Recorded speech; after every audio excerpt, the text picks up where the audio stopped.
Hello friends, welcome to super tasty. இன்றைக்கி நம்ம சேனலில் நம்ம என்ன பார்க்க போகிறோன்னா மோஸ்ட் ரெக்வஸ்டட் வீடியோ தாங்க. சாரி, ரொம்பவே டிலே ஆயிடுச்சு. இப்போ தான் நீங்கள் ஃபஸ்ட் டைம் நம்ம வீடியோ பார்க்குறீங்கன்னா மறக்காமல் சப்ஸ்கிரைப் பண்ணிக்கோங்க. பக்கத்தில் இருக்கிற பெல் ஐக்கானை கிளிக் பண்ணி ஆளுங்கிற பட்டனை கொடுத்துருங்க. இப்போ நம்ம வீடியோக்குள்ளே போகலாம். குடலை முழுசாக ஒரு நார்மல் வாட்டரில் போட்டுருங்க. போட்டதுக்கப்புறமா அதில் இருக்கிற சிறுகுடலில் எடுத்து 1 இன்ச்சு அளவு இடம் விட்டு ஒரு ஈக்கி மரம் அல்லது சினுக்கோலியோ வச்சு இன்சர்ட் பண்ணுங்கள். குடலோட மறுபக்கம் நம்ம கைக்கு வந்ததுக்கப்புறமா அதை நல்லா தேய்ச்சி கழுவிடுங்க. எப்படி நம்ம கழுவுறனால குடலோட 2 பக்கமுமே நம்மளுக்கு க்ளீன் ஆகிரும். நம்ம சாப்பிடும்போது அதில் ஸ்மெல்லோ எந்த நர எதுவுமே இருக்காது. சுத்தமாக குடல் க்ளீன் ஆகி இருக்கும்.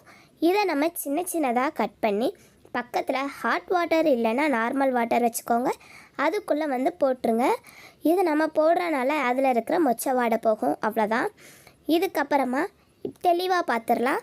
பாருங்கள், ஒரு ஈக்கி மரம் எடுத்து குடலோட ஒரு பகுதியில் இதோட 1 இன்ச்சு கேப் போட்டு நான் குத்தி இன்னொரு பக்கம் இழுக்கிறோம். இழுக்கும்போது குடலோட உள்பகுதி வெளியவும் வெளிப்பகுதி உள்ளேயுமா மாறி வரும். அப்போ நீங்கள் அதை பிடிச்சி இழுத்து ஃபுல்லாக க்ளீன் பண்ணி வாங்க.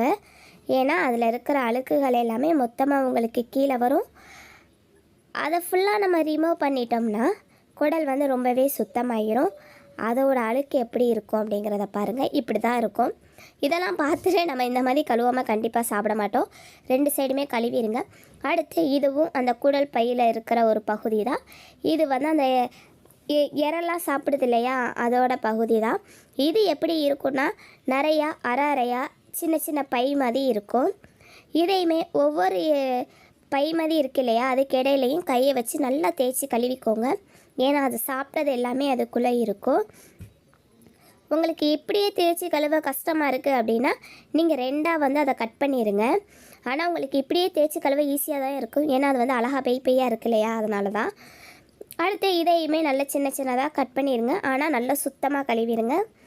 கட் பண்ணி நம்ம பக்கத்தில் வச்சுருக்கிற நார்மல் வாட்டர் இல்லைன்னா ஹாட் வாட்டர் அதில் நீங்கள் ஆட் பண்ணிடுங்க. போட்டதுக்கப்புறமா அதே மாதிரி 2 பகுதி இருந்துச்சு இல்லையா, 2டையுமே அதே மாதிரி சுத்தமாக க்ளீன் பண்ணி எடுத்துக்கோங்க. உங்களுக்கு தேவையான அளவு சின்னதாக போடுங்க. ஏன்னா நம்ம குக்கரில் தான் அவிய வைப்போம். அதனால நம்மளுக்கு சீக்கிரமே வெந்துடும். இந்த பை மாதிரி இருக்கு இல்லையா, இந்த சொரன்னு இதை நிறைய பேர் ஹாட் வாட்டரில் முக்கி உட்கார வச்சு தேய்ப்பாங்க. ஆனால் அது ரிஸ்க்கு. ஏன்னு கேட்டிங்கன்னா, நீங்கள் அப்படி முக்கும்போது உங்கள் கையில் ஆவி அடிக்கும். சடனாக கை தண்ணிக்குள்ளே பட்டால் சுடும். அதெல்லாம் ரிஸ்க்கு.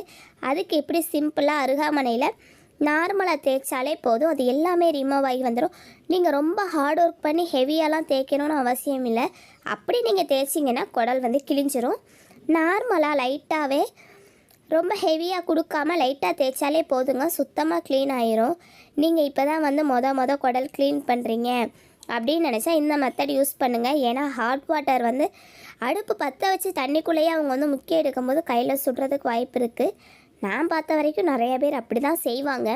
ஹாட் வாட்டர் அடுப்பு எரிஞ்சிட்ருக்கும், அதில் முக்கி உட்கார வச்சு தேய்ப்பாங்க. அதெல்லாம் வேஸ்ட்டு. எல்லாத்துக்கும் ஒன்று போல் செட் ஆகாது. நமக்கு எது சேஃப்டியோ அதை தான் நம்ம பார்க்கணும். என்னையை பொறுத்த வரைக்கும் இதுதான் சேஃப்டின்னு தோணுது. நானும் இந்த மாதிரி தான் செஞ்சேன். இதுவும் அதில் இருக்கிற ஒரு பகுதி தான். இதையும் நம்ம குட்டி குட்டியாக கட் பண்ணி பக்கத்தில் இருக்கிற ஹாட் வாட்டரில் போட்டுடலாம். நமக்கு எப்போவுமே எது ஈஸியான மெத்தடுன்னு தெரியுதோ, நமக்கு இதுதான் சேஃப்னு தெரியுதோ, நம்ம எப்போவுமே அந்த மெத்தடை தாங்க யூஸ் பண்ணணும். நிறைய பேத்துக்கு அருகாமனை யூஸ் பண்ண தெரியாது. நீங்கள் யூஸ் பண்ண தெரியாதவங்க வேணால் அந்த மாதிரி ட்ரை பண்ணி பாருங்கள். ஆனால் அது கொஞ்சம் ரிஸ்க்கு தான். முடிஞ்ச வரைக்கும் நீங்கள் இப்படியே ட்ரை பண்ணி பாருங்கள். சப்போஸ் உங்களால் முடியலைன்னா வீட்டில் இருக்கிற யாருக்காவது தெரிஞ்சவங்க பெரியவங்க இருப்பாங்க இல்லையா, அவங்கக்கிட்ட கேட்டு அவங்கள க்ளீன் பண்ண சொல்லுங்கள். நீங்கள் பழகணும் அப்படின்னா ஸ்லோவாக ஒரு நாள் மெதுவாக வீட்டில் ஃப்ரீயாக இருக்கும் போது நீங்கள் கழுவி ட்ரை பண்ணி பார்த்துக்கோங்க. ஏன்னு கேட்டால் இதெல்லாம் கொஞ்சம் ஹெவி ஒர்க்கு தான். நிறைய பேர் குடல் க்ளீன் பண்ண கஷ்டப்பட்டு தான் குடலே வாங்க மாட்டாங்க. இது தாங்க எல்லாமே இருந்த குடலோட பெரிய பை. இதுக்குள்ளே தான் இப்போ நம்ம கழுவுன எல்லாமே இருந்துச்சு. இப்போ இதை தான் நம்ம க்ளீன் பண்ண போகிறோம். இது உள்பகுதியில் இந்த ஒரு மாதிரி திட்டாக இருக்கு இல்லையா, இதை எல்லாமே சுத்தமாக க்ளீன் பண்ணி எடுத்துருங்க. ஏன்னு கேட்டால் இது இருந்தால் குடல் கசக்குமா, அதனால் இதை க்ளீன் பண்ணிட்டோம் அப்படின்னா குடல் நல்லாயிருக்கும் அப்படின்னு சொன்னாங்க. இது ஃபுல்லுமே ரிமூவ் பண்ணி எடுத்துகிட்டு பெரிய பை, அதாவது இந்த சொரன்னு இருக்கு இல்லையா, இதை எல்லாமே நீங்கள் க்ளீன் பண்ணும்போது என்ன செய்யணும்னா சின்னதாக கட் பண்ணி வச்சுக்கோங்க. ஏன்னா சின்ன கட் பண்ணும்போது தான் நம்மளுக்கு ஈஸியாக சலன்னு நம்ம கட் பண்ணி எடுக்க முடியும். இல்லை பெருசாக வச்சோம்னா அது எந்த சைடு க்ளீன் ஆகுது, நம்ம எந்த சைடு க்ளீன் பண்ணணும் அப்படிங்கிறதே நமக்கு சுத்தமாக தெரியாது. அதே மாதிரி இதில் இருக்க அந்த வருது பார்த்திங்களா அழுக்கு, அதை உடனே ரிமூவ் பண்ணி எடுத்துருங்க. அப்போ தான் நம்மளுக்கு கழுவுறதுக்கு கொஞ்சம் ஈஸியாக இருக்கும். இதை ஃபுல்லாமே நம்ம அப்பப்போ நீங்கள் க்ளீன் பண்ணி எடுத்து கீழே போட்டுட்டு அப்புறமா நீங்கள் மறுவா தேய்ங்க. இல்லை அப்படின்னா அது திரும்பவும் நம்மளுக்கு அந்த இதிலையே போய் ஒட்டிடும், குடல்லையே ஒட்டிடும். அதுக்காக தான் வேறு ஒன்றும் இல்லை.